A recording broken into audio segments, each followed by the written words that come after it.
Sorry about the little video snafu. That's what I get for having people over right before a stream. And I don't have time to prepare. Uh, if y'all want to introduce yourselves, and then I'll go into what breaking the block is and all that good stuff. All right. Yeah. Either way. Hello, ladies. Mama Maggie Ward, independent author, stroke survivor, migraine overcomer. Forgot to turn on the coffee pot this morning. I had to wait for my elixir of life. No, hi. Hello. Good morning. I am the math behind the August 80K, August 84K, August 18K, all the words August, which is a routine building writing and editing challenge versus a word count building. We are offering 3 tiers of word counts: 18,000 words, 48,000 words, and 80,000 words. We are also offering 3 plans, which is the 31-day write every day plan, the 21-day write Monday through Friday, 5 days a week, and the 21 days, and then 10 days for the weekender plan, which is write 2 days a week. We understand that not everybody's weekends are Saturday and Sunday. There are tons of people who will be hosting different streams. I've got so many people who have picked up the artwork, who have picked up the plan, that are looking forward to this. I will share the link to the Google Docs, and if you need anything, you can always DM me on Instagram or X or Blue Sky or Facebook, because I am author MM Ward on all those platforms. Awesome. I am Rachel D. Adams, part of the co-authoring duo, Rachel D. Adams and Don McClellan, for the Dragon Tasker series. I also get into helping other creatives. So I have a blog called Aggressively Helpful Writing Advice. I try to show up just as authentic as I can. So everybody understands anybody can get into this. Also, I'm working on the same program that Maggie was talking about, and I want to make sure that everybody understands that this isn't set up the same way that a lot of the other challenges are set up. So actually, I'm going to be working on several projects during that time frame. The whole idea is to just make sure that you get into a rhythm so that you can dedicate a specific time frame to your writing. So I really appreciate the change there, because I've always done like, oh, this is my project, this is my work in progress project, and I guess it's just a brain thing where it's like, that's what I lock onto. And this time I'm like, oh, I can just do whatever. Yeah, the best part about this challenge is it's about the routine. It's about giving yourself the grace to have that little bit of time every day, 5 days a week, 2 days a week, whenever, and without any pressure. The word can't, the tiers are they're just the layers of the cake. How many layers do you want on your cake? Do you want the 1-tier cake, the 2-tier cake? And now I'm not mocking 1-tier cakes. My favorite 1-tier cake is an Italian cream cake, which is a white Italian sponge with fresh fruits and vegetables and condensed milk mixed with heavy whipping cream poured over the cake. You put another layer on, more fruit, you pour some more on it. So when you slice it open, it's this creamy, moist, fruity. Yes, be fruity. No, what were we saying? Fruity is good. You can have my fruity cream cake when you pray from my cold dead hands. But no, this is about the routine, because we're getting through summer. If you're on the southern side, you're getting through winter, and the kids will be going on. All the kids are going to be getting out of school. You've had those crazy holidays. It happens both ways. So this is about getting your routine back. So I've shared the link to the Google Docs so that you can look at it, see what it's all about, get a little history on it. Sham has shared my Substack, which has all the same information on it. We want everyone to feel like that, because there is drama in the writing world. So much drama. And we are a no drama llama writing club here. Yes. Editing, whatever project you want, whatever you can, no commitment necessary, just enjoy, get in the routine. Writing should be fun, not drama. Are all of our puppers on strike or something? I don't know. They're all Coda just asleep. came in, so.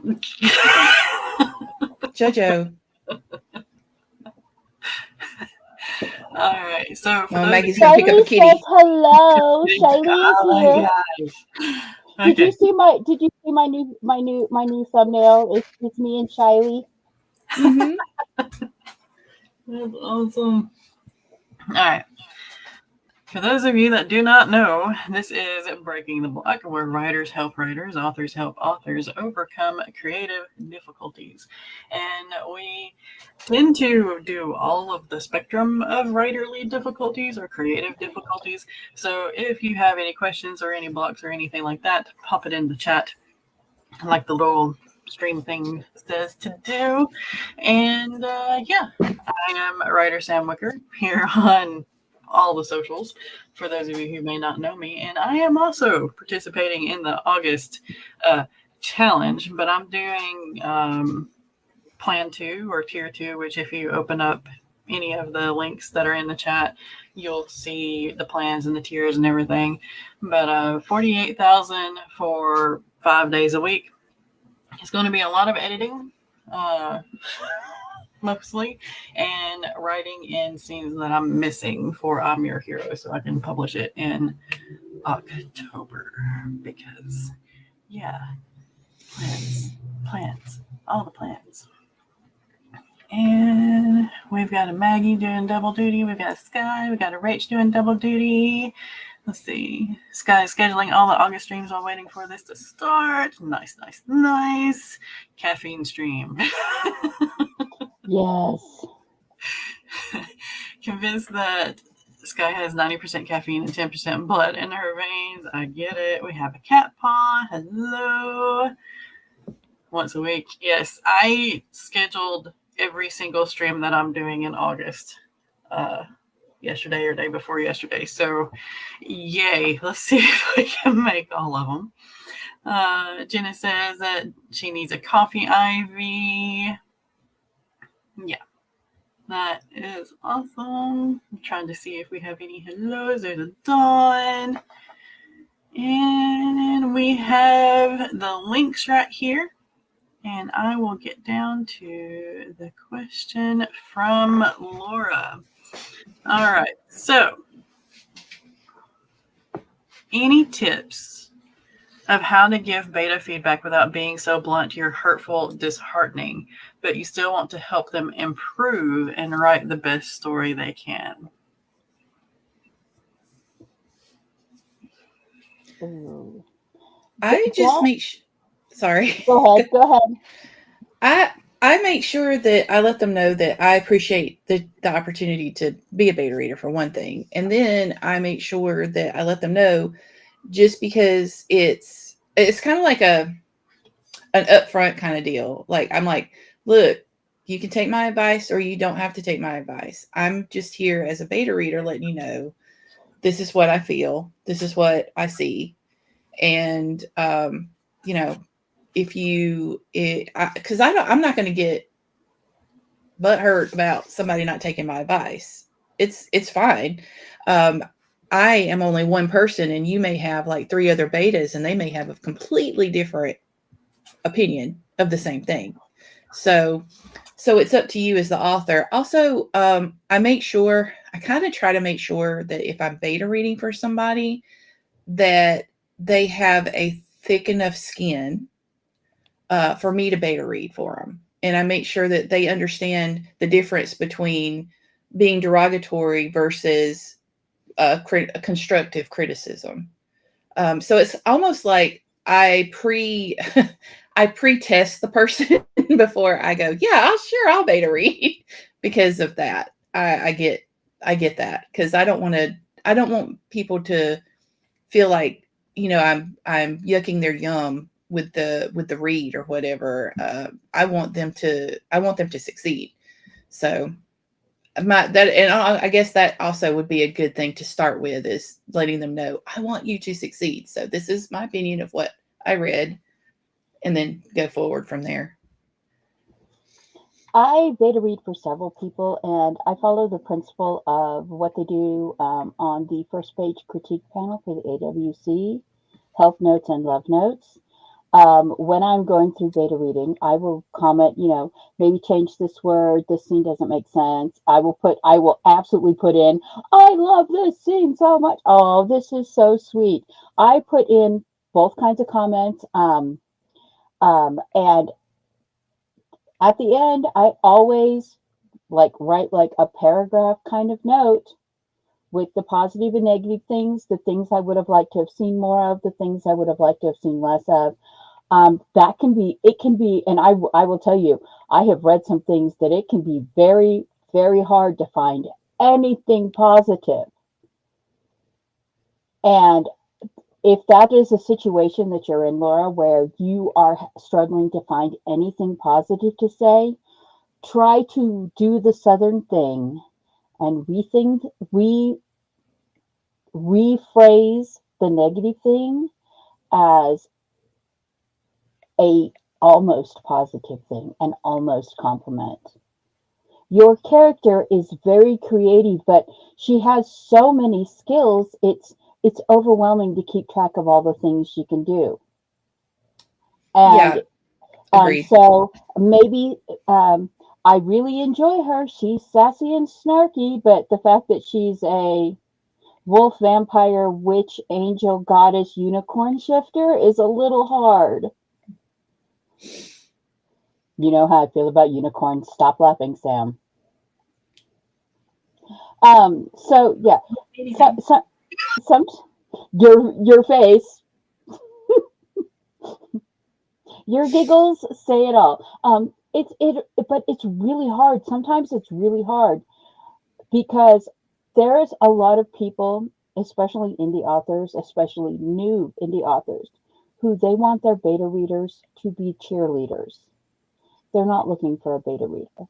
And before you send back the negatives, or the positives, before you say anything back, straight up have a conversation with them and say, I need to know how honest you want me to be, because there were things that I liked, but there are some things that, as someone who is also a writer, flagged me, and I I don't want to hurt your feelings. I need to know that if I'm 100% honest with you, that you're not going to just throw this manuscript in the trash and block me on all profiles, because I'm trying to help you. I care about your book and I care about you. And that sincerity, even from a paid beta reader, that sincerity needs to be there. But if this is work, you're like, this is my job, and I'm just going to rip the band-aid off. Here, I'm going to sugarcoat a few things because sugar makes the medicine go down, but I'm also going to rip off that band-aid. So yeah, just try. They talk about, like, everybody makes fun of gentle parenting. But what they're really talking about is called passive parenting. Gentle parenting is where you ease the blow, but you talk things out with your children and you make them understand that yes, there are consequences. Passive parenting is where you let the feral toddler run and send them off to school for the teachers to deal with. So I just got to point out this comment real quick. fine. I will read your Dragon Unicorn Follow Princess Reverse Harem. Unicorn soul sucking, use their beauty to seduce everyone. Laura also added, my compliment sandwiches have a ton of cream in the middle and thin cookies. So yeah, This is about the challenge. It's also good to keep momentum going for those who already have a routine. Milo's snoring, so cute. All right, so a lot of people don't know. Let's see, Sky's like, I don't know what drama's going on, but I'm kind of glad that I live in hermit hole. Same.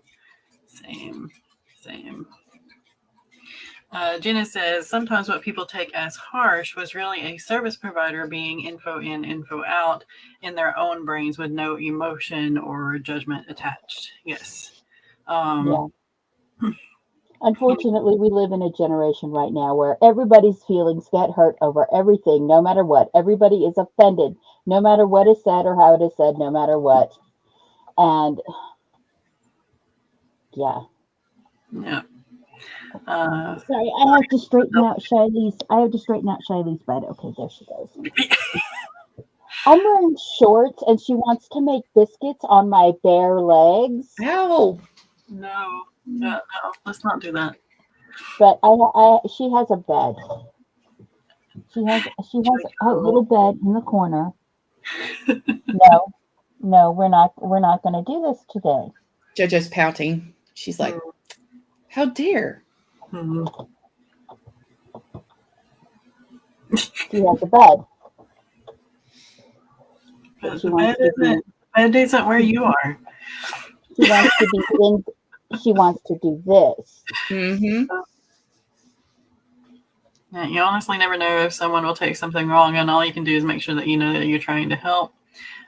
Sky says, like Rachel, tell people I read as if their book is already published.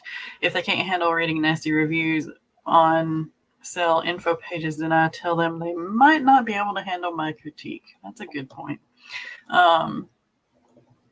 Let's see. A gentle parent is kind, but it is not nice. Passive parenting is a doormat. Yes. Don't do that. Yeah. Sky says, I say what I love, but also add questions about everything that doesn't make sense, or maybe suggest how to make something stronger with the adage that they can ignore my thoughts if they don't work. Good morning, Margaret. You're going to get more unicorn stories. This is what we've pulled on my son for years because he hates unicorns. Your son is a wise young man. Yeah. All right. Especially if the unicorn's name is Maggie. Oh no! We're coming up with a story in chat, y'all, apparently. Yeah. If you want to see my reaction to unicorns, all you got to do is go back almost 2 years ago and watch the character randomizer fantasy circus when I got a unicorn. Ooh. And I wrote in the alcoholic corgi-legged unicorn. Corgi-like? Oh my god. Yeah. During one of the discussions, I'll see if I could go back and find it, which, speaking of character randomizer, I am going to start those again here soon. It might not be this month, but it'll definitely be in September. So yeah. Those are fun, by the way, if anybody hasn't had the chance. I've ended up with so many story seeds from character randomizer. Same. I think that's the reason why I'm like, I don't really want to start those back yet because 63 projects. Yeah. I'm over 100. Oh my gosh.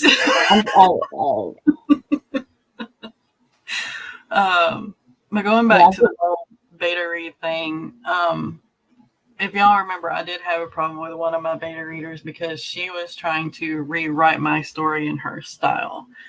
That's the only thing I feel that you have a right to get offended over. Okay, so that's a question too. So here's what I do. Like if I see something and I'm reading it and I'm like, oh, it would sound so much better if this was flipped. But it may not be. Like it might be you did that on purpose. So what I do in Google Docs is I will do the suggesting part so that then it shows like what I thought might work. And then I'll usually put like one of those little comment things over there too, explaining why I did that.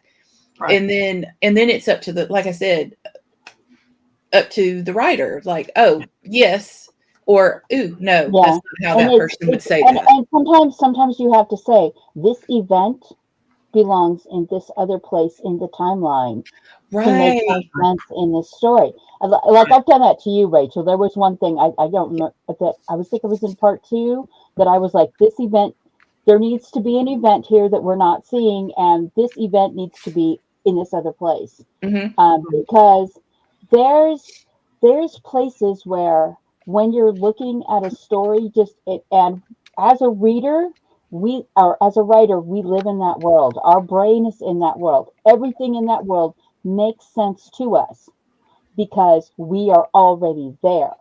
Someone coming into that world fresh, they don't understand. And also, I agree. If you have a beta reader or an editor, now I had a Indie House tried to have editor completely want to take out a thing where I was having I have a character who gets therapy, and you see her you see her side of the therapy session. She does phone therapy because she lives in a rural community, and she was like, take out all the therapy stuff because in her belief system, therapy doesn't work. So I wrote a version of Red Velvet and Anemones where Millie never got therapy, and the change of her character went from being this person who was trying to have a positive, almost Mary Sue attitude, who believed in PMA. She believed people help themselves, that you were the person that was going to help yourself save yourself. And it changed to this person who was extremely depressed, very dependent on substances, and self harm. So, yeah, if you have someone trying to rewrite your voice into their voice, just like listen to them as their style of reader, but be aware that there are readers out there. Well, there's a lot of people out there that if they don't like the end of it, if they don't like a character arc, that is why fan fiction net exists. Exactly. Because archive of our own, things like that. If your beta wants to rewrite your story in their voice, well, it's not your story anymore. It's not their story, but it's not their version of your story has nothing to do with you because they have made up their mind how they want it to go. And unfortunately, keep your own voice. Yeah. And you don't have to agree with your beta readers, with your ARC readers, with your editors. You can say, I can't do this because of this. Yeah. And on the flip side of that, as a beta reader or an editor, it's not your place to make those decisions. It's your place to actually just give them the critique or give them the advice, and then just leave it, drop it. That's it, because you've helped them. That was your part. You helped them. Now they can see from your point of view, and they can decide. So don't get upset if they don't take your advice or whatever. Right. It is what it is. It's their voice. So the best thing, okay, as a writer looking at beta reader things, the best thing to do is make sure that you're in your business mindset, in your editor mindset, because if you're still in your writer mindset, your emotions are going to get involved, and you need to step back. And as a beta reader, if you see a problem, just like everybody said here, suggest, make the comment kind of thing, and then you're done. It's fine. Oh, I gotta show this. Insidious exhales a small puff of smoke. So let me get this straight. You can purify water, heal wounds, and detect lies, but you can't toast a marshmallow. Still remain indignantly toast marshmallows. That's what you think my horn is for. It's a sacred instrument of purity and magic, not a camping utensil. Leave it to my hubs. I will take the scolding. I know that when I first wrote Oon, that you said that your whole family found Oon to be hysterical. No. Nothing Yeah, like Drunken unicorn with a kleptomaniac tail. Yeah. Sky says, I add my suggestions, like Rach says, in the comments so that other writer can change it themselves or put it in their own voice. And Laura, I'll get back to your question. I'm not skipping it, I promise. Jenna, readers have been groomed to have expectations as much as writers. Exactly. Heather joined us. But the thing with the readers being groomed to have expectations is for some reason, there's this weird dichotomy of they will let stuff slide with the big five, big four trad pub authors. Mm. An indie author does anything remotely like that, they lose their mind. And it's like, You really need to watch that video I put in there. It goes over that. That might be a topic for like the week that we have just an open topic or something. Okay. Yeah, we can do that. Maybe because that's what she said is very true. And it's been noted by a lot of authors lately. Yeah. But there's always been a double standard for indie authors. Yeah. Like, oh yes, we have unlimited resources and staffs of 20 people to help. There's a reason I have a 15-step author editing process.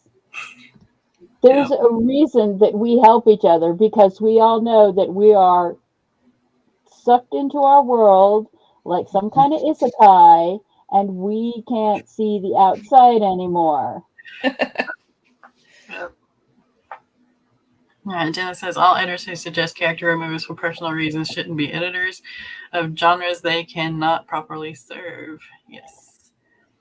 Sky says another good thing to add: if the writer's genre is not something I normally read, I let them know up front, because what I suggest might go against genre tropes. Yes. Better to have betas in your genre, though. Yes, definitely. There are rules that readers, expect that your beta reader may not know. And so they can't point that out. So at least have one, if not more, that are familiar with those tropes, and also the guidelines for specific, like romance has specific guidelines and stuff, that kind of thing. Whereas I just flip and turn things on its head when it comes to my books. So yeah. All right. So, next question. Any tips on balancing poetic prose so it doesn't slow the pacing down so much you lose the readers? I have no idea. I just write pretty flowery things to write pretty flowery things. I really don't. I'm not the person to ask about this. I don't do much. Or at least I don't think I do. These two would know. I think we get a little over. We will. Some of our characters talk so properly that we kind of go overboard with it, and so we have to pull back. But I don't know. Let me reread that question to myself, and you guys go for it. So it depends. This is, again, to me, depending upon the genre as well. So, like, if you're writing, say, like a historical romance, you know that they're going to have a certain way of speaking, a certain way of explaining things, and you as the writer or the narrator is going to have a certain way portraying things. So readers kind of expect a certain amount of prose and all that. And Laura, in your horror, it's the same way. Depending on like the era that your setting is in, there's going to be a certain amount of things there. So I would just go with your instinct on the pacing, because Laura, you yourself have very good instinct on pacing and on dialogue and on how things flow. So if you feel that it's slow, like if something's niggling in the back of your mind, maybe look at that section and see if you can't move a little bit of the description around or something like that to where it gets to the action quicker, and that way it feels faster, or something to that nature. It also depends on where the prose falls. Like you can have a few lines of like purple prose like in the middle of a battle, but you don't want a whole paragraph, and you want those lines to be separated. Like the blast of dragon fire charred against the wall of the fortress, turning the stones ember glowing as the ash of the dead fell, is an amazingly descriptive and visual line. But that's the only line you want. Then there's fighting, then there's running, oohing and awing and screaming, and maybe later down. I have purple prose in the Huntsman's Honor, where I talk about the sky turning peach from these weird magical fires, and no one realizes what's going on as they're hearing this weird sound that's somewhere between the tone of a bell and the buzz of beads. And then suddenly, bam, you're right in the middle of the battle, because in their minds, everyone hears the same voice. Your enemies are all around you. Fight for your life. And the whole army of Aetherius Lazy says it. And then I don't have any more like prosy, poetic-y descriptions until the end of the battle, where Yuri is walking through the battlefield and he's talking about the beige, dry, deserty grass is so covered and soaked in blood that as he walks across the battlefield, the blood is literally squishing up between the blades of dry grass. So having the beautiful poetic things, again, it depends on the genre you're writing. Contemporary is much less tolerant of the flowery writing. Dark and dark paranormal, you would think that they weren't for those, but those two genres actually embrace that. They want all the macabre, all the The terrifying, gothic stuff. all the stuff that crawls into your head. If you're writing sci-fi, if you're writing sci-fantasy, if you're writing fantasy, the readers expect these beautiful world builds. But in order to not stop the pacing, you have to spread it out in some places, and you can tamp it down in other places. Um, Contemporary, not so much. Cozy, you can get away with a few lines of it here and there in cozies. But we're not all going to write like Jane Austen and Thoreau, where you have pages and pages and pages of just descriptions of a room. Ain't nobody got time for that. No. Oh, okay. So now that you guys have gone and taken the pressure off of me, there are two things. Hopefully, my mind remembers both of them. Does it add to the plot, the character, or the situation? If I've read authors who it was almost like every other page had flowery prose on it. And it's not that it wasn't beautiful, but did I learn anything about the character? No. Did I learn anything about the plot? No. Did it move anything forward? No. It was just a pretty description of a thing in a scene or a situation in a scene. Like the original setting description, I could have seen that. Yes, please describe the setting situation. Please bring me the emotion of the political situation or the cultural situation that's going on. You can use the flowery prose for that. I could see that. But when it comes to just descriptions that don't move the scene forward or don't help you describe a character that is important to the audience, that's where I would cut it. I would go back through this is more of an editorial situation for me. Like I would go back through as I'm editing and I would ask myself, as soon as I see the flowery prose, I'd be like, what does that add to it? Does that help? Or is it just me going off and enjoying myself in this flowery prose?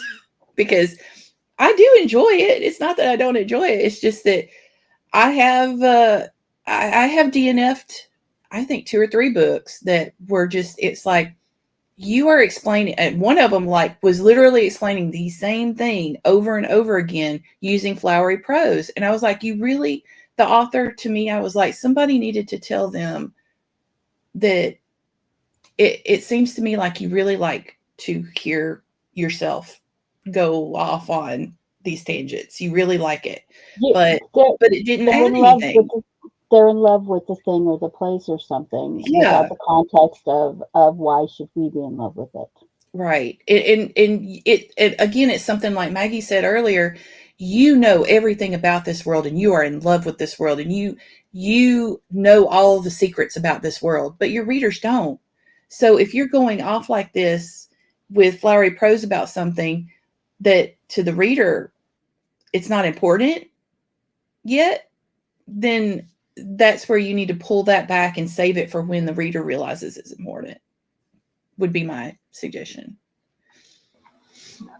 Agreed. All right, so I will just pop this up here for when Maggie gets back or watches the replay.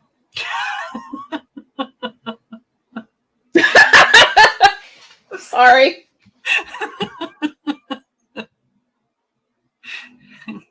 Because but we'll come back to it when she gets back, maybe. This is who I have to write with. I'm just saying, you know. All right, immortal characters get away with it more than contemporary mortals, to be fair. Exactly. Let's see.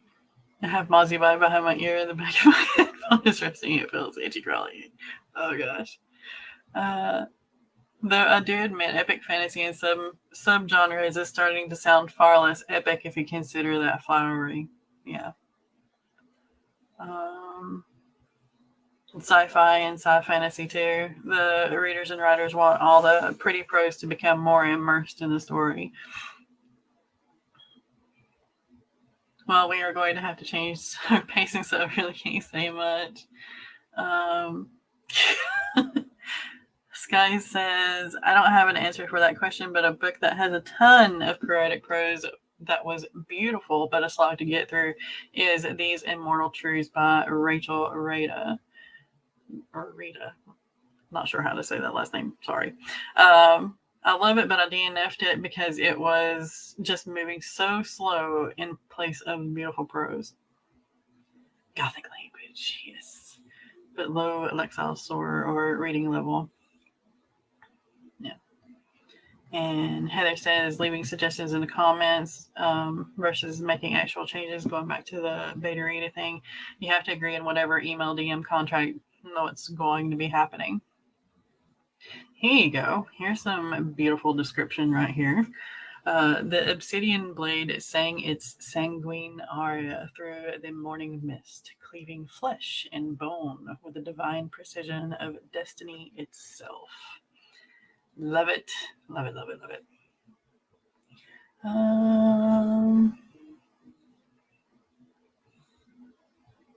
Let's see. Editing. Was this a note for the author as first reporter, or does the audience really need to know this? Does this come back later in the same page, scene, chapter, book, or way later in the series? All right, do this. So my face is the one that's covered up. All right.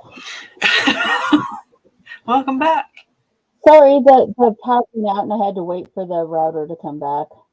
You're good. You're good. It's going to be one of those mornings. Harbinger of death bisected his foe in one transcendent arc. There you go. He's really good at it. Yeah, he is. He uses all those 25-cent words. Oh, and also just know that I am not a proponent of dumbing down your writing either. So maybe it's just my ADHD popping in here, because that's what my brain just went to when I looked at Jenna's other comment, was the fact that, I get that the reader base in this country has, what is it now? 6th grade level or 8th grade level? It was 8th grade level for a long time was the standard. No, it's like 6th and 7th grade 6th and level 7th now. grade now. The majority, and this is the terrifying part, the majority of students entering college do not even have a junior high level reading base. I mean, if you don't have junior high level comprehension, and these are the students going into college. Yeah, it's like we're going Thanks, Jenna. back to the 50s, 60s. So it's like, from a marketing standpoint, I keep that in mind. I don't want to go crazy with the flowery words, but at the same time, I also know that there are a lot of people who expect it, and also there are a lot of people who they prefer it. I am one of those people. If I see a word that I don't understand, I look it up.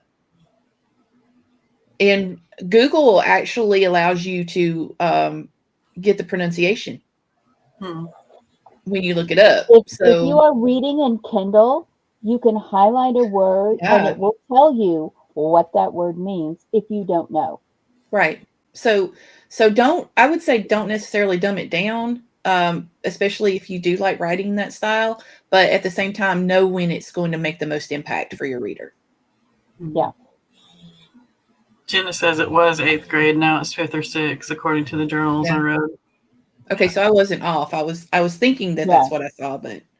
And that's terrifying. Yeah. Most college freshmen are taking remedial reading, writing, and math classes that don't go towards their credits, but that do cost them money for a reason.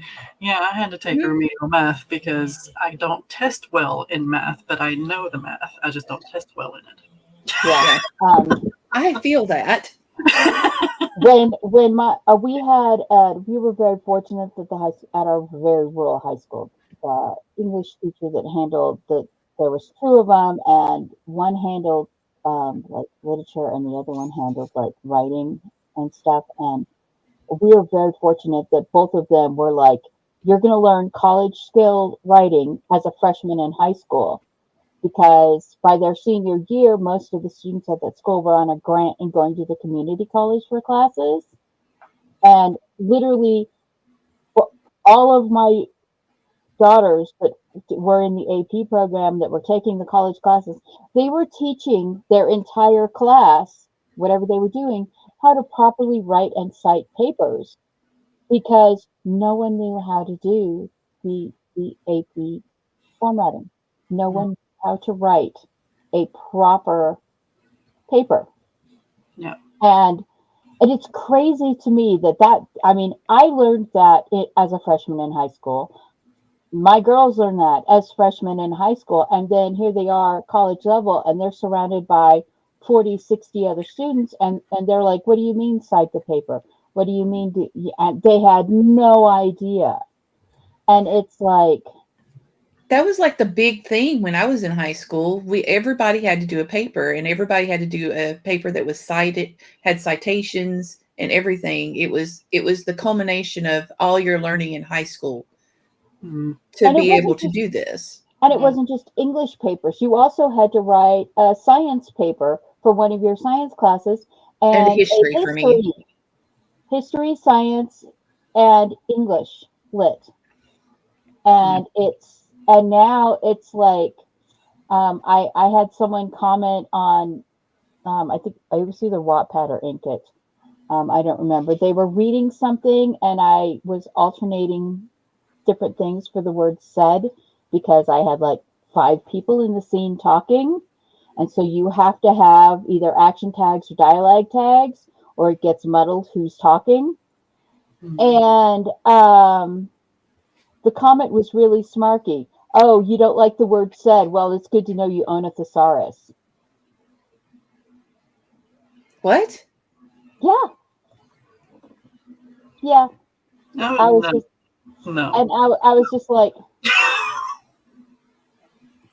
all right, Miss said 11 times on your on one page. Hmm. What are the rules? Okay, break them. Yeah. That's what we're supposed to do, right? Right.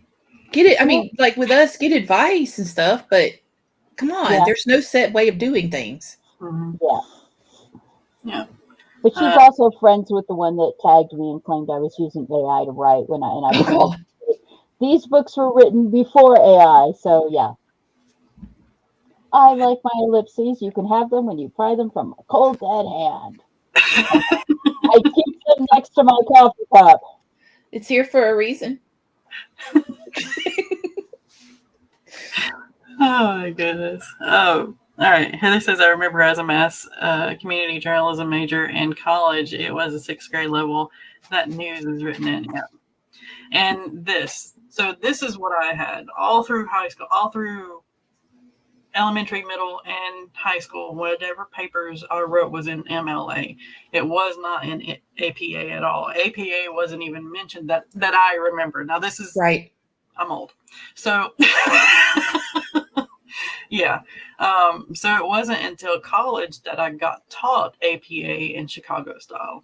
Yeah. It wasn't until I got into history and anthropology that I got into that. And even some of the science stuff where we had to do the citations at the bottom of the page and all that kind of stuff. It was like this is stuff that, and even my professor, I've had 2 different professors say, you guys didn't learn this in high school? Well, no, we learned MLA, but it was, I think it was more streamlined because they were like, okay, well, there's a lot of these people that aren't going to go to college. There's a lot of these people that aren't going to need this information. But I just feel like, how do I put this? I feel like everybody should be introduced to it at least so that they understand how the world outside of them works. Yeah. Does that make sense? Yes. Yeah. I learned both, but I think it's dependent on which high school track you're on. Because I was honors tracked from literally 6th grade. Just because my brain never shuts up. I can't stuff enough in.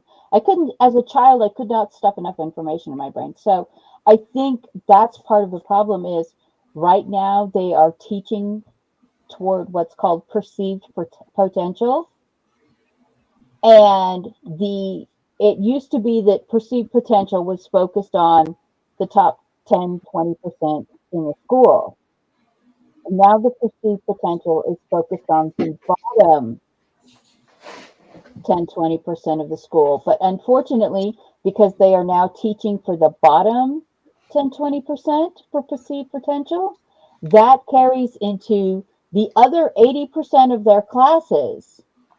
So you have basically everybody is being taught only what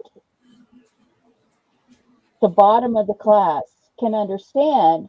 So all of these with like all the high potential students are just getting dragged down. And I'm not trying to be an intellectual elitist or anything. I'm not trying to say, oh, this is what we need to do, but that's part of the reason that we're losing our edge. No, what you're saying is that's part of the reason that like they're not given the opportunity to learn this stuff. And it's like, it's like 2 of my 3 daughters had graduated high school with enough college credits. One of them actually got her certification in criminal justice as when she graduated high school because she had done all the coursework. The other one went to school for 1 more year and was able to get her degree in graphic art design because she had started doing these classworks in high school. The youngest, she went online school and she actually was able to get her a culinary certification because she did 2 years worth of classwork in 1 year because she already had the knowledge base from cooking with mom. So, you get teach students with potential, but then, everyone in her class, like I've said before, 80% of her senior English class failed multiple assignments because they were writing them with AI and not writing them themselves. So we have all these smart tools, and unfortunately, the smart tools give you a way out of having to learn things. You don't have to learn something if you can just automatically go, hey Siri, hey Google, tell me this thing. This thing is blah, blah, blah, blah, blah, blah, blah, blah, blah. Carry the 3. And so you never have to learn how to do it. And like right now, they are having a thing where they are groups that are petitioning to allow smartphones into like the CSATs and stuff because kids are no longer memorizing formula. Why do I need to memorize a formula for this when I can just pull it up on my phone? Why do I need to learn how this chemical reaction breaks down when I can just pull it up on my phone? Because the internet is not always correct. Yes. Please. Did you do your South Park voice on that? Please, for the love of all that is holy, do not throw potassium into water. Not unless you want an explosion. Yeah. So there's always honors in the 2000s. And yeah, I didn't learn APA at all. And I was a science major. I planned to go into animal behavior since, I don't know, 3rd grade and on. Animal behavior and journalism. That was because I was going to work for National Geographic. See, I was taking college level courses. So I was driving myself to the junior college to take courses. Yep. So I already had to know that. But I honestly didn't know it was called Chicago style, even though I was using it because we were doing, I was in AP history. So I got wound up with 4 college credits. Yay. Yeah. Not that it did me any good later, but you know, the idea was there. And then also, I didn't take AP in English, but if I remember correctly, it was like everybody had to do a term paper at the end of it. So even though I was advanced classes, it was everybody had to do at least one term paper. Yeah. Grand old theses, whatever. So Heather does have a couple APA manuals. Yeah, I have a APA in a Chicago, and I think I still have my. I have my old MLA too. Yeah, I think it's still there.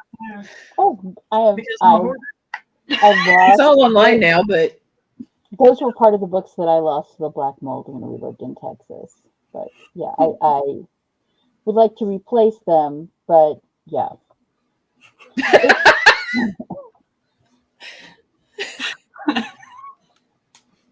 This would be okay. I'm not even gonna say it. Yeah. Not gonna say it. It's like those cleaning hacks. Oh yes, pour bleach and vinegar together to clean your house. Yeah.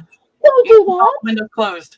Don't do that. Yeah, you need to, in order to properly clean your house and sterilize the air, you need to pour a gallon of bleach and vinegar together in a bucket or in your sink and leave it.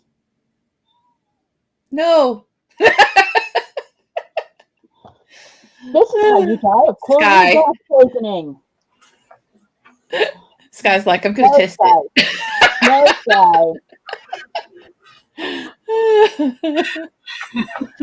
there's a reason that there's so much crap mixed in with your potassium tablets. It's because when you take your vitamin with a drink of water, they don't want it to burn a hole through you. Yeah, that's how they make underwater flares, by the way. You know those cool videos you see of divers with flares?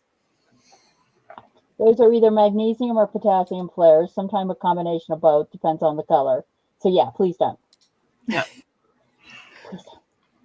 Let's see. Dawn says, yeah, I was taking business law, criminal justice courses. I was actually streamlining my education to become a lawyer. So had to learn a lot about writing papers for thesis. Yep. People told me that hydraulic acid works when there's some cleaning crap. Yeah.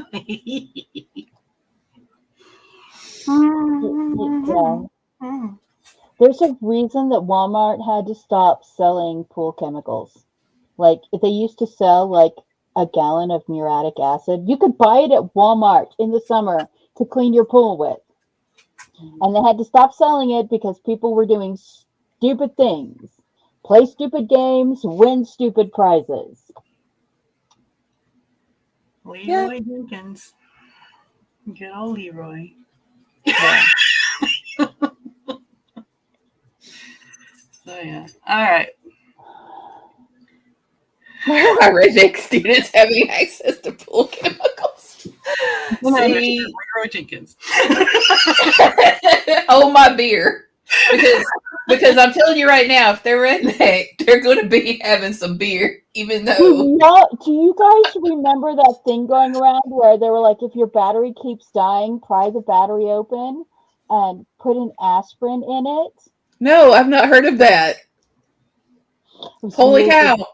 It was years ago. My oldest was just getting her driver's license when that went around, and she was like, "Is this real?" I was like, "No, it's not real.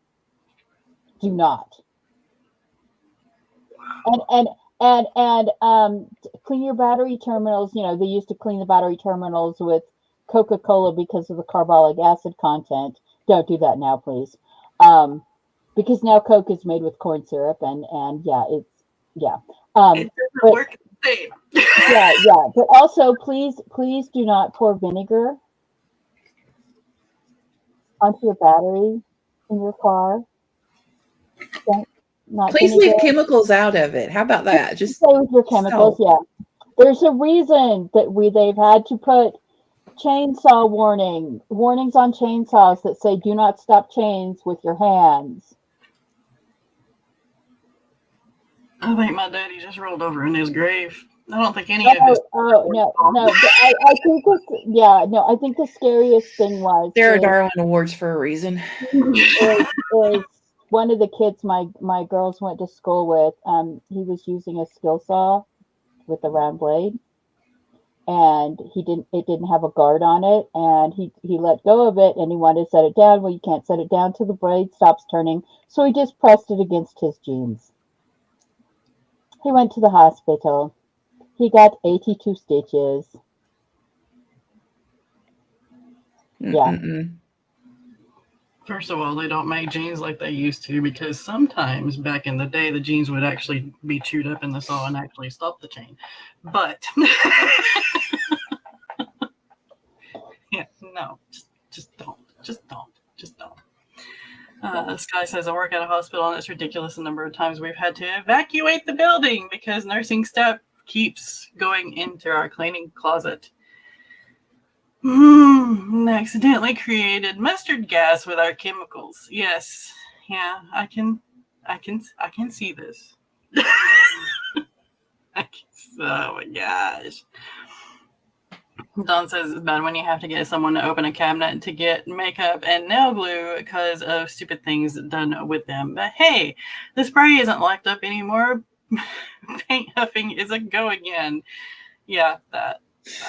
All I can think about is the guy a few years ago who didn't have any how do I put this, latex slip socks to put on his, and so he just glued the tip shut with Gorilla Glue.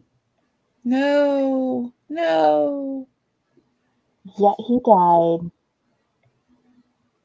He died from multiple organ failure due to uremic poisoning. Yeah, because by the time he went to the hospital, it was too late for them to give him an external catheter. I don't know what he was thinking. Well, dumb. Not even 1% of the brain there. Yeah. No thought. But hopefully they're better educated fifth graders, then maybe they'll come along. It's crazy. It honestly makes me wonder if this is how some other crazy things that we see coming up in writing that like some, because I'm on Wattpad and Inkit, and I read some crazy bad fiction. It's crazy. And it's like you read something and you're like, dear Lord, I hope they meant this with satire. I don't know. Yeah. So yeah, the one that came on not long ago on Instagram and was like, ladies, please, can we be realistic for a moment? That's too big. It's not going to work. Why are we writing about this? Did not do that to your anatomy. And I'm like, I have a serial killer who plays a serial killer in the next Pagosa Coast book in Stars Over Pagosa, where and Cards on the Table are the two books where I have this serial killer who literally uses his late obsessions, high school erotica, to build his own like indie author erotic empire, and then he uses these completely outrageous fantasies, totally unfeasible fantasies, to kill people. And yeah, and it's just like, it's like the redheaded guy, he's Irish, he does the cosplays, and he's a big fantasy romance reader. Oh, he's all over TikTok and Instagram. He's got beautiful, gorgeous, like long. He's what I imagine Cineas's hair looked like back in the day, because he's got this gorgeous long hair, and he cosplays back and forth as him as a reader and him as his mom, or him, I'm reading romance, and then he's like, oh, I'm reading romance. Yeah, he's adorable. But he's like, there was one scene where he's reading a romance novel, and I could barely get my hand around it. And he's sitting there and he's going. And then he looks down at himself and he's like, oh. And he's like, nope. And I was just, when he looked down and then he looks at his hand and he's like, nope. I laughed so hard, I snorted coffee all over my laptop. I know. Sorry, Felice, you came in on a very interesting topic, so yeah. Yeah. No, but I mean, and sometimes they'll like, okay, this is the no longer safe for work, safe for children part of the thing. How many of you have come across in a romance novel or something spicy, and they like spend like 3 paragraphs talking about something? We do not need 3 paragraphs to know how he smells, how he feels, how he looks, how she smells, we don't need an entire page. If you're going to describe something, get to action in between. Yeah, because there's some action in between. It's supposed to be like a battle scene. It's supposed to be quick. Yeah. I like that idea. There you go. And get done. Dating is a battlefield, so that's a perfect analogy right there. Also, it doesn't take that long. Like, I mean, how am I going to put this? They didn't. It's not an hour worth of scene. How? Everything is sensitive. Oh God, that one too. Oh my God. Yeah. Oh my gosh. Thanks to working as an immigration detention. I think Elizabeth Wheatley did that one. Prison nurse. Oh yeah, the stories. Perfect topic. Yeah, it's not like I'm going to stand here for 10 minutes and take observant notes while we get to business, right? Right. Yeah. Now there was one scene where the girl was like standing there watching him take a shower, and there was 2 paragraphs of her describing the water running down his extremely muscular, hairless body. I swear the man had no hair on him. Okay. The way she was describing it, because I was nursing, and I'm like, okay, so he waxes his whole body. Some do. Before, but did it make sense for that character? That's the question that I would ask. No, it did not, because this was a chick who could not like One of the things they talked about was that she was always wearing mismatched clothes. So someone who does not even pay attention to what they put on their body, and why would you have detailed notes of the water dripping? You want to make a beta reader go, that's it. Yeah. That's it. That's those are the scenes where like, Honestly, okay, how do I put this? This makes no sense. Honestly, all the scenes like that, since the lead character, since the male interest was supposed to be Harry Cavill, was honestly, I think, just the author's fantasies about him. Wait. Okay. Hang on. Hang on. It's supposed to be about Henry Cavill? Has she not seen him? He's Harry. He's Harry. Yeah. He's like more hairy than a lot of actors. Hey, people don't realize that a lot of the Anglo-Saxon men are like Wookiee men. They have the Wookiee men. They have the Especially Wookiee if they're reds. They're gingers. They're lots of hair. Yeah. No, but yeah, it was basically the I want to do you, and these are how many ways I want to do you. Love letter to him, and I was like, oh,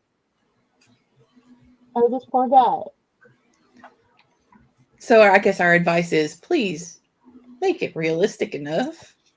At least don't make it at least don't make it 3 paragraphs. Don't make it satire. It'll turn into satire in our head. We know that he or she is pretty. Also, you do not have a triple D here and have a 20-inch waist. No. Not unless you've had cosmetic surgery, bad cosmetic surgery. All of your floating ribs removed and spent the majority of your life in a corset binder. And have some sort of specialized wheelbarrow. Yeah. Because to carry yourself. You cannot, I don't care how big you describe his hands, he is not going to touch fingers and thumbs around her waist. No. Not without squishing her guts. Sky. There you go. It's the moment it says it. Bye. Good. And oral too. And yeah, no.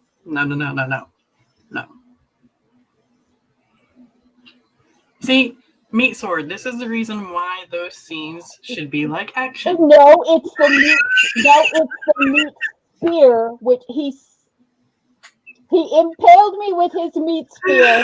It's an actual line of a book that I read.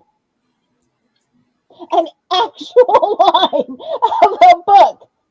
He wasn't even awake when he impaled her, so Okay.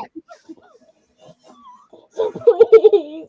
Like, I see this one video, you know how the Facebook ads do the books and stuff right now, like the Alpha Omega verse and all that stuff. You realize that just talking about this, Google is going to start spamming all 3 of us with these damn ads again. Oh no, I didn't think about that. Yeah. It will happen. It will. But it's like she wasn't even awake when and I'm like, did you take sleeping pills? Why are you telling this story? No. At least give her the Cinderella wake up kiss, or the Sleeping Beauty wake up kiss before you impale her with your meat spear.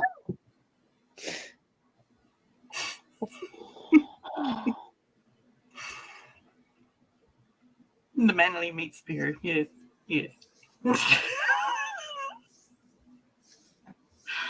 Oh my gosh. Y'all. Samantha would say, hell no.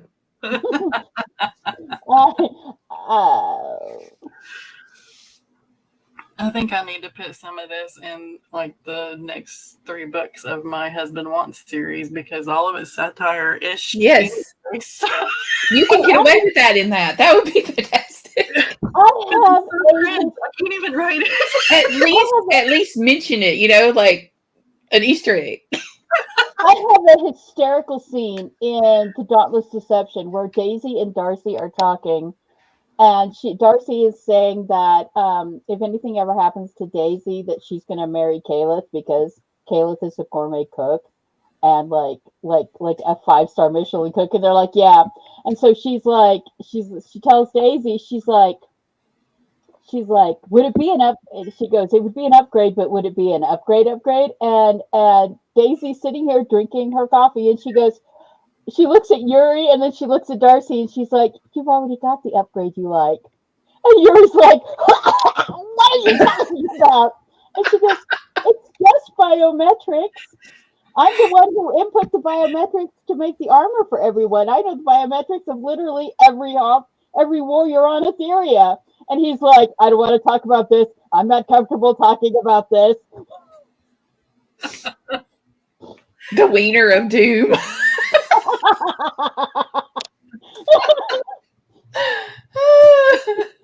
Dawn, no, Dawn. Oh God, we're gonna have some fun. See what you guys do. Oh, we're all going to hell. We are. If you believe in that. We're all going to the bad place. What's that meme? I heard it. I heard it's more fun. Me and my book talk friends. Me and my e-reader friends marching into hell together. Yeah. Yep. Nickname him Tripod. Oh, yeah. My other question is, okay, if cowboy romance here, if he in the scene earlier is wearing Wranglers so tight that you can see his leg muscles, where does he store his bull-sized junk? Where? In the Wranglers? I mean, does he tuck it up inside or something? Or does it just run down his trouser leg? Well, even then. Okay. You cannot ride in Wranglers and have that. No. Look, I don't even have the anatomy, and I can tell you that is uncomfortable as hell. Yeah. I wouldn't, no. They're things are made for a reason. Chaps are made for a reason. Yeah. Yeah. God, I don't even know the book name or author or anything. I wouldn't call him out anyway, but yeah, I was reading, somebody was talking about riding bareback. Like completely. And I'm like, why? That would hurt. That would hurt. That would chafe in places you don't want chafed. Yes. And this is coming from somebody who grew up riding in shorts.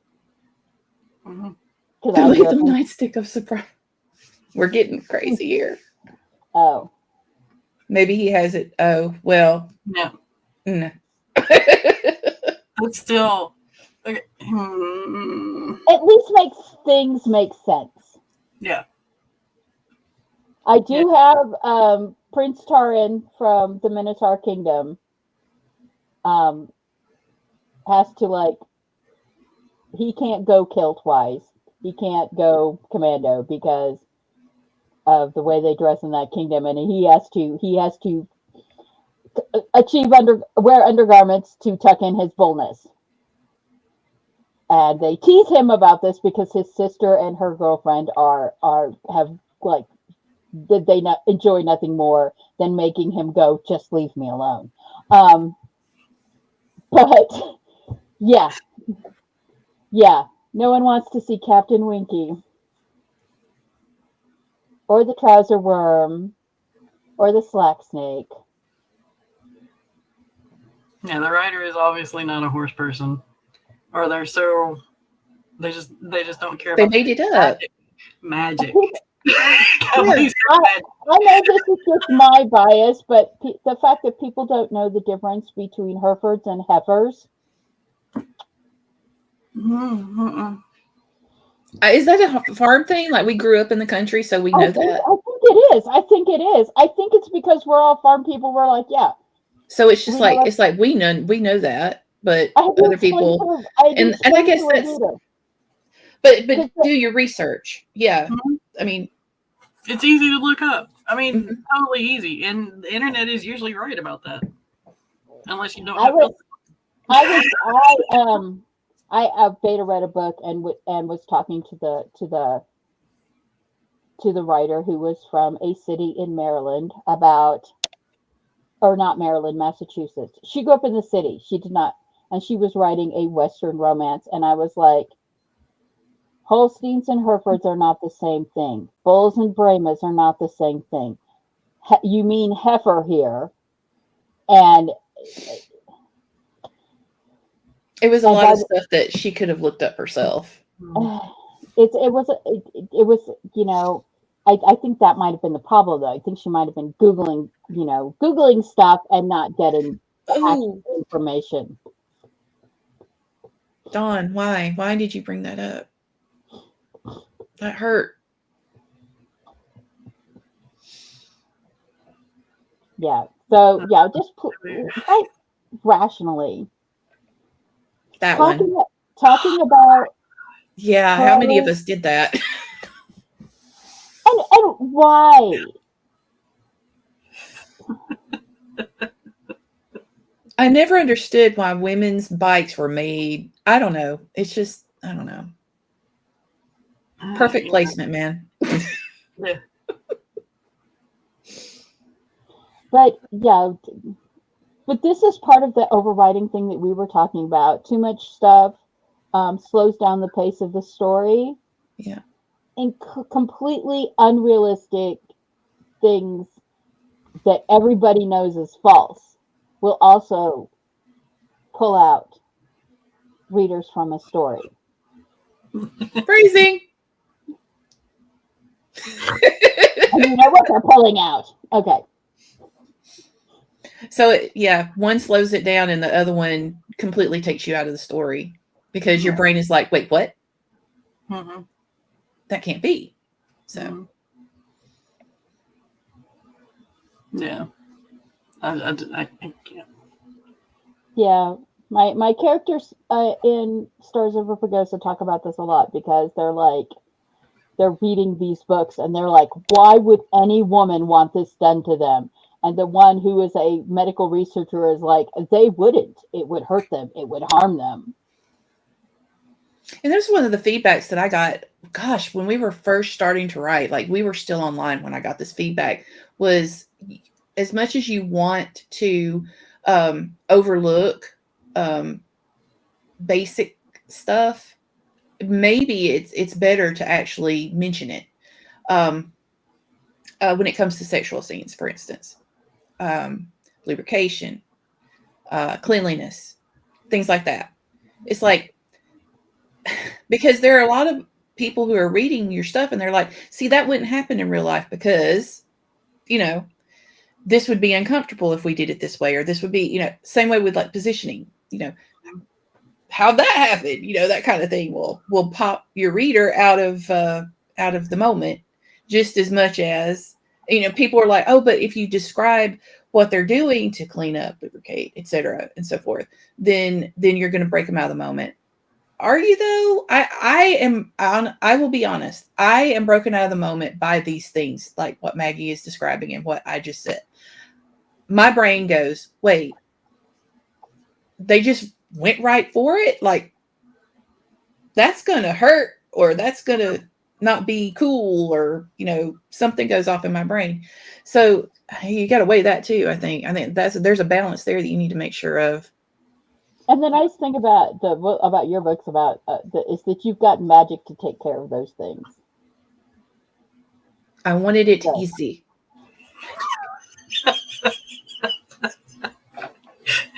I wish I could just go and be instantly clean.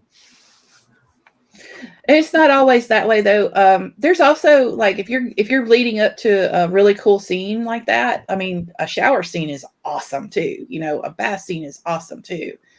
Just don't go overboard with it, I would say. But yeah. Foreplay is a thing. Yes. Make sure that stuff happens. Yeah. All right. Have we traveled down the realm of all of it? Or I think we've gone far enough off the rails that we have gone far enough off the rails. We didn't even get to the questions. rails? Hey, if you are covered in dirt and blood and that is your kink, it's at like post battlefield and you're both soaked in blood, and that's okay then. Not for me, but you have fun there. Cineas and Sebastian are very happy with that. I didn't kill everyone. Really, Sebastian? You just killed the ones we needed to not kill. Just they pissed me off, I love that scene. I'm so looking forward to the next book with that scene in it and just cackling. Don't drip blood on the carpet, and who can I interrogate? Oh, well, about that. I think Don was more happy with the way that Cineas reacted to that. He's like, huh? And everybody else is like, yeah. Yeah, the vampire and dragon warlords who fought a war of extinction. Yeah, they don't. You should be happy they didn't kill everyone this time. This time.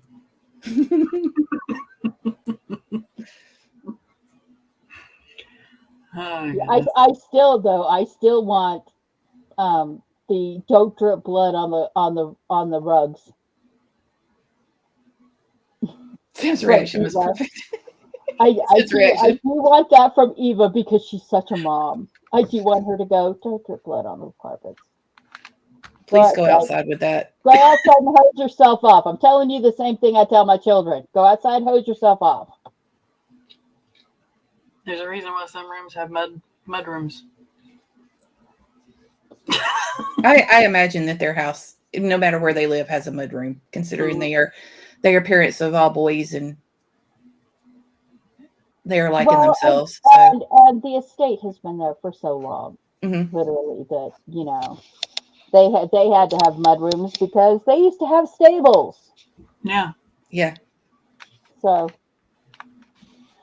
yes, cute. Yeah, realism. Thank you. Also.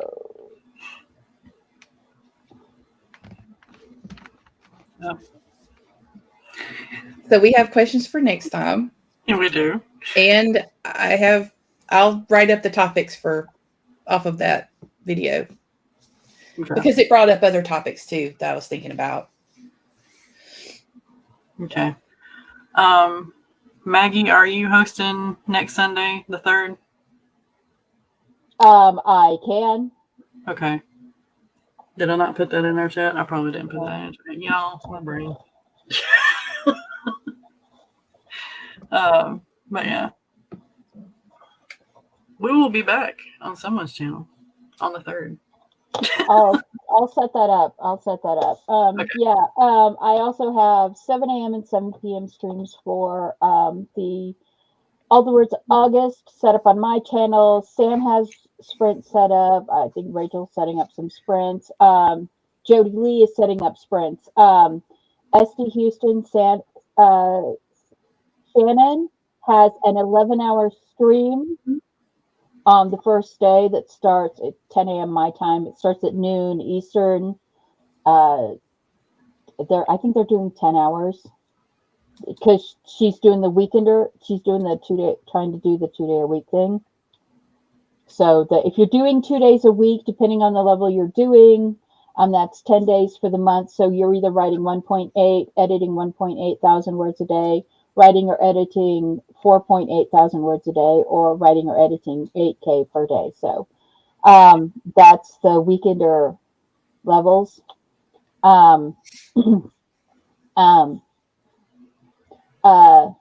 Charlie is talking about doing some. Kat is going to be doing them.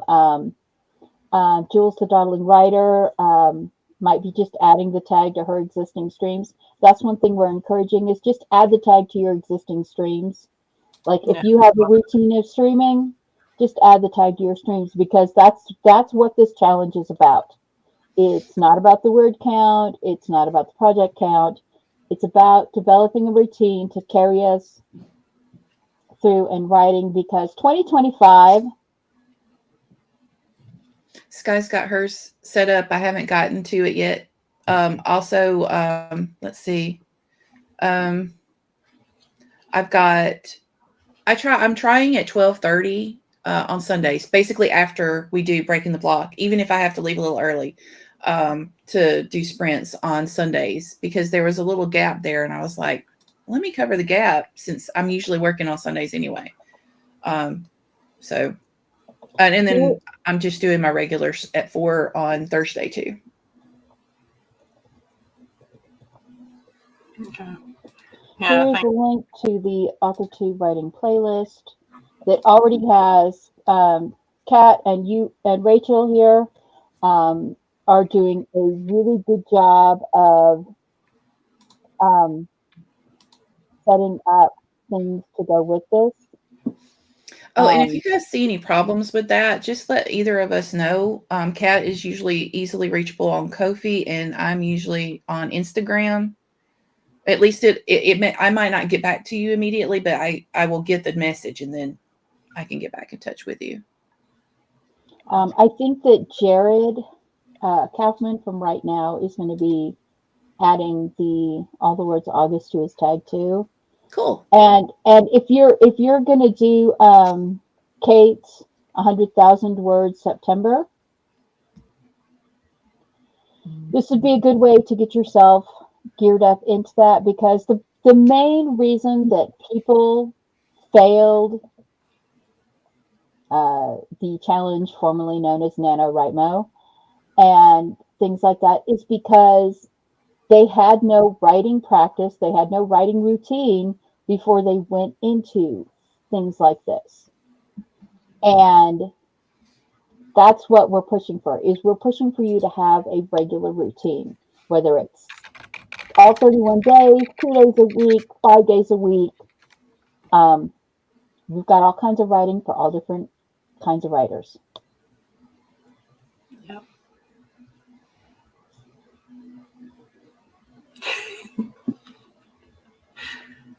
Jenna's got some streams also. Yeah. I'm adding them. I'm adding them as I get them because I'm subscribed to most everybody at this point. Yeah. So, but there was something else I was going to mention. Now I can't. Also take some time to yourself.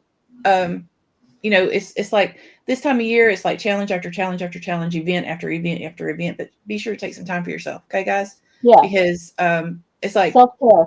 Yeah, self-care is very important, and people are like, oh, but that's being lazy. No, it's not being lazy. If you crash out because you've gone too far, we recently got a very real lesson in somebody, my son, burning the candle at both ends. And he was he's very young, but he had a mini stroke because he was just so focused on everything, doing it all, and he didn't take care of himself. Please take care of yourself. It's imperative that you take care of yourself, or you won't be able to do all the fun things. Yeah. Yeah, and another example is, look at Ozzy. We just lost Ozzy Osbourne. And he went off his medications for 10 days before he did that final concert 2 weeks ago. And we know you love something. We know you love it to almost the point of death. Please don't. Yeah. Yeah. All right. I think I've taken off a lot this year just because of roughness. So, 2025. It has been rough. The first two I was like, okay, the first 2 quarters, we get past this, and then all of a sudden, like 3 or 4 things happened right at the beginning of July, and I was like, are we ever gonna? Is it just the whole year? So yeah, be careful. Yeah, because I was seeing the light at the end of the tunnel, and then something else hit. For those of you that don't know, we had to put Hunter down, the Rottweiler. So yeah, that's been rough. So take care of yourself, especially if you're in the fields, and it's okay to take a break. It is okay to lay down, curl up, and cry. It's okay to sleep in every now and then. You have got to take care of yourself, like everybody says. So, yeah, it has been a rough year. All right. On that note, do we actually want to do outros or do I'm doing the double release book party on the 31st for Winds Over Pagosa and the Windflowers, the duology. Winds Over Pagosa has already been out for a few weeks, but we were not at home, and the stream that I was going to do on location in Uray for Winds Over Pagosa, I ended up having to cancel that plan because a giant wildfire broke out between us and home, and it was more important for us to get around the wildfire to get home than to stay for a few extra hours so I could do a stream.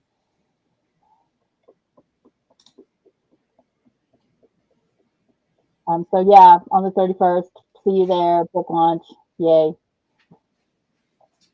I've got it down. Yeah. Same. Right. Dragon Tasker series. I don't have a date though. It's coming, 4th quarter. This year is coming. Join my newsletter because I am tossing quotes and cutscenes and all kind of fun stuff on the Substack and also on Later Press for people who are curious to find out how we write, what we write, things like that. Yes. All right. So Breaking the Block will be on Maggie's channel Sunday the 3rd because I'm having to go back to Murphy to handle a couple more things. Yay. You'll make it. Yeah, well, we're making it. It's slow, but we're making it. And I have a cover reveal on the 15th at 3 p.m. So make sure that you are there for that. I'm pretty proud of that cover. So hopefully y'all will be too. And My Husband Wants to Keep Me Pristine is coming out on the 29th. And we will see y'all next time. Bye.